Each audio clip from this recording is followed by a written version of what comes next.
esto. Dice, entonces el reino de los cielos será semejante a 10 vírgenes que tomando sus lámparas salieron a recibir al esposo. 5 de ellas eran prudentes y 5 insensatas. Las insensatas, tomando sus lámparas, no tomaron consigo aceite, mas las prudentes tomaron aceite en sus vasijas juntamente con sus lámparas. Tardándose el esposo, cabecearon todas y se durmieron. Y a la medianoche se oyó un clamor: aquí viene el esposo, salid a recibirle. Entonces todas aquellas vírgenes se levantaron y arreglaron sus lámparas. Y las insensatas dijeron a las prudentes: dadnos de vuestro aceite, porque nuestras lámparas se apagan. Mas las prudentes respondieron diciendo: ¿por qué para que no nos falte a nosotras y a vosotras, id más bien a los que venden y comprad para vosotras mismas. Pero mientras ellas iban a comprar, vino el esposo, y las que estaban preparadas entraron con él a las bodas, y se cerró la puerta. Después vinieron también las otras vírgenes diciendo: Señor, Señor, ábrenos. Mas él respondiendo dijo: de cierto os digo que no os conozco. Velad pues, porque no sabéis el día ni la hora en que el Hijo del Hombre ha de venir. Amén. Oramos. Señor, gracias por tu palabra. Ministranos, Dios, habla a nuestros corazones, a nuestro entendimiento y sobre todo a nuestro espíritu, Dios. Porque necesitamos, Señor, seguir recibiendo de tu Espíritu Santo, Dios, para poder estar listos el día que tú vengas a buscarnos. Ayúdanos, Dios, ayuda a tu iglesia, Señor. Ayuda a tu esposa, porque tú eres cabeza, Señor. Porque tú eres, Señor, el que aún has de guiarnos, Señor, en este tiempo, Padre, para aprender, Señor, en la prudencia, en, Señor, buscar la sabiduría, Señor, porque necesitamos buscar la sabiduría más que las piedras preciosas. Ayúdanos, Dios de los cielos, te lo pido, en el nombre de Jesucristo. Amén y amén. Toma asiento, hermano. Esta parábola era una de esas últimas enseñanzas que dejaba Jesús, porque Jesús había comenzado, y aún en este mismo Evangelio de San Mateo, cuando él comenzó aquel sermón del monte, ¿verdad?, donde daba las pautas para establecer su ministerio, para establecer el tiempo del Evangelio, para establecer el tiempo justamente del nuevo pacto, porque nosotros estamos en el nuevo pacto, ¿verdad que sí? Nuestro pacto fue hecho en que Jesús pagó por nuestros pecados. Y Jesús justamente es el que hace nuevas todas las cosas en nuestra vida. Nosotros somos de los que podemos esperar aún cosas nuevas de parte de Dios todos los días, porque Él todas las mañanas, ¿verdad? Cada mañana que es nueva, aún nos dice que es nueva su misericordia.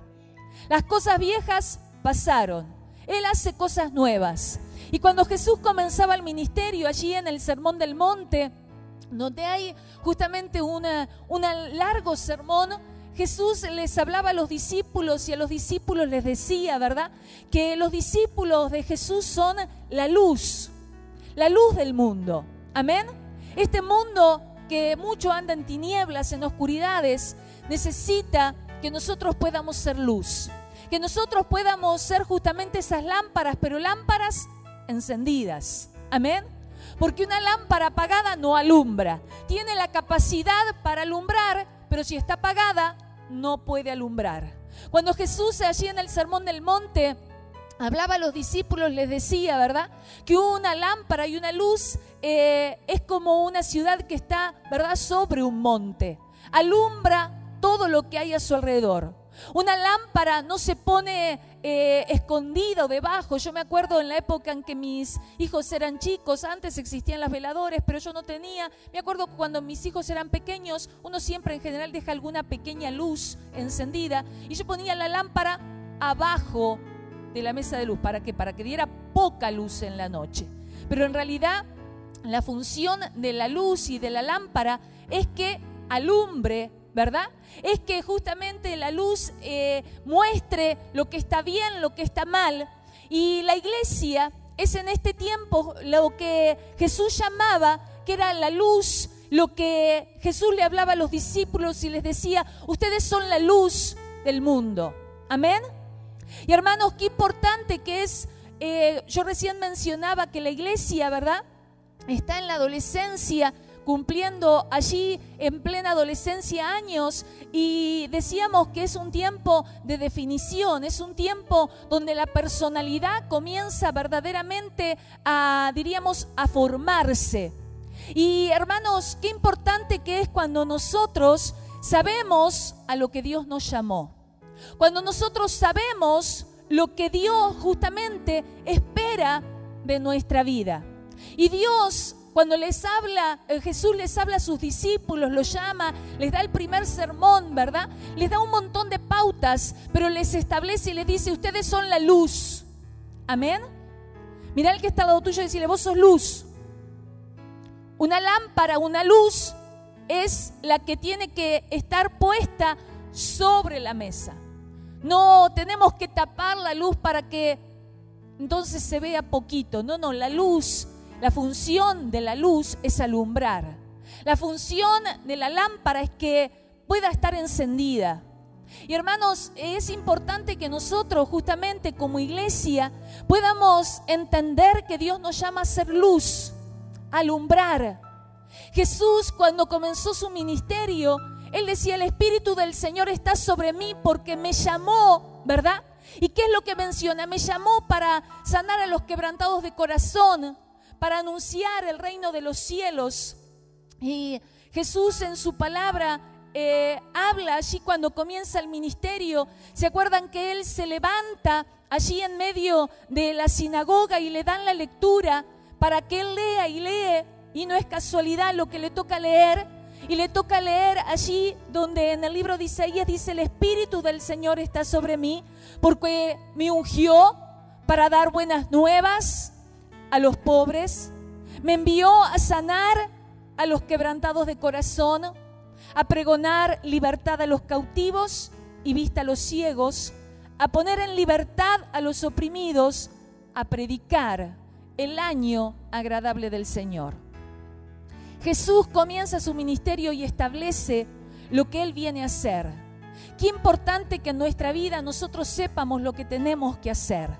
Qué importante que en nuestra vida nosotros entiendamos que cuando vino sobre nosotros el llamado, que cuando vino el Espíritu sobre nosotros, el Espíritu nos ungió, no para que seamos superpoderosos, no para que nosotros seamos de los que no nos creemos como que somos, no sé, los más fuertes, sino que cuando viene el Espíritu sobre nuestra vida, y es el Espíritu de Dios, el Espíritu de Dios nos enseña que Él vino para servir y no para ser servido. Amén. Hermanos, cuando nosotros miramos a Cristo y vemos su vida y vemos su ministerio, Él vino a servir. Él vino a predicarle al pobre que tuviera esperanza. Él vino a predicarle al que estaba con su corazón quebrantado, que lo quería sanar.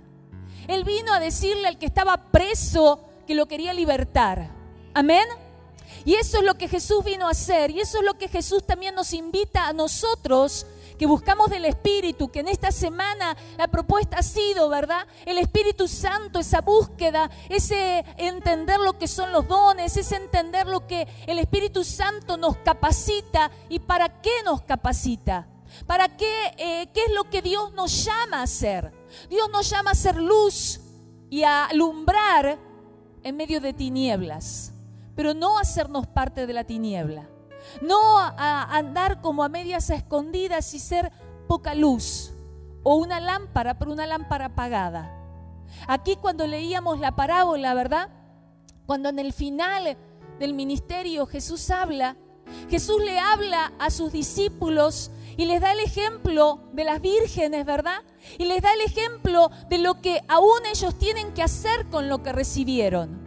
Hermanos, dice y menciona allí que habían 10 vírgenes, 5 prudentes, 5 insensatas.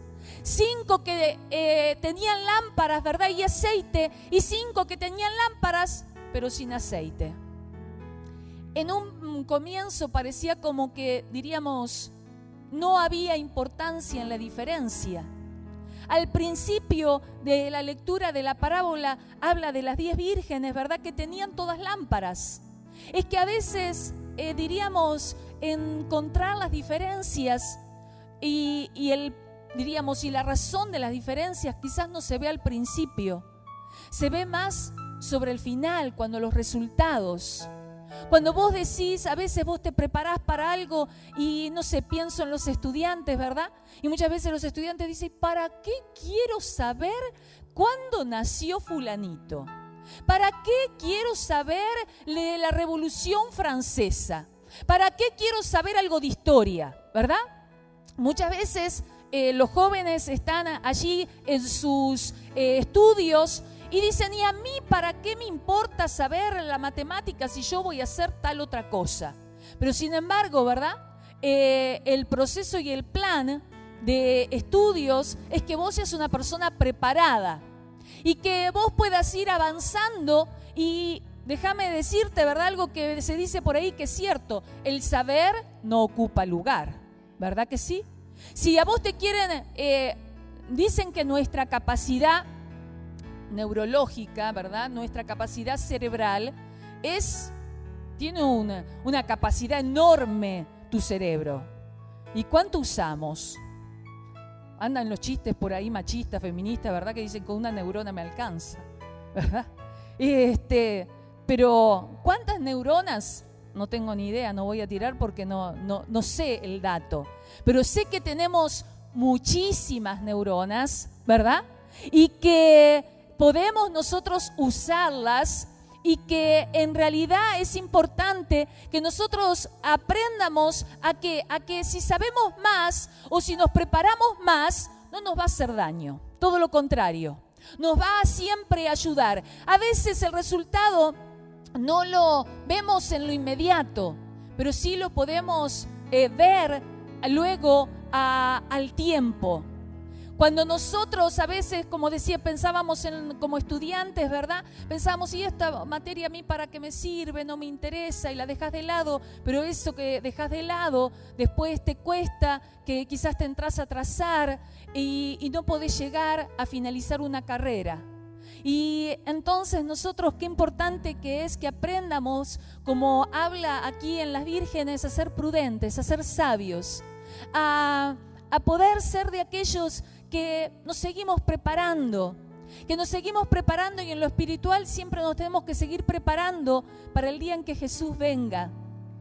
Y cuando Jesús venga, aquí en este capítulo habla del Espíritu y habla de los talentos.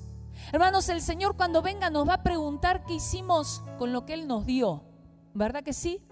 Porque si Él te llamó, si Él te dio del Espíritu, si Él te capacitó, si Jesús estuvo sobre la tierra y en 3 años formó justamente el nuevo pacto a partir del cual todos los hombres pueden ser salvos, ¿cuántas cosas nosotros en realidad en nuestra vida aquí en la tierra con el Espíritu Santo de Dios podemos nosotros llegar a ser?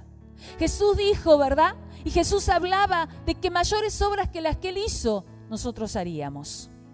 ¿Y por qué? Porque nosotros somos muchos, ¿verdad? Y si nosotros nos dejamos guiar por el Espíritu te va a llevar a que le hables al que está cautivo, al que está empobrecido. Y si vos le hablas a uno, yo le hablo a otro, ¿verdad? Otro le habla a otro. Vamos a ver justamente cuántos van a llegar a la salvación. Porque eso es lo que Dios quiere que nosotros nos preocupemos, de salvarnos y de que otros también se salven. Vos querés que tus amigos, tus parientes, tus vecinos se salven, ¿verdad que sí? Entonces nosotros tenemos que buscar ser esa lámpara, pero esa lámpara encendida. Hermanos, cuando yo leo la parábola, nunca me olvido, hace muchos años atrás, en un momento que yo me sentía como muchas veces pasa, ¿verdad? Como que hay momentos en que vos estás como que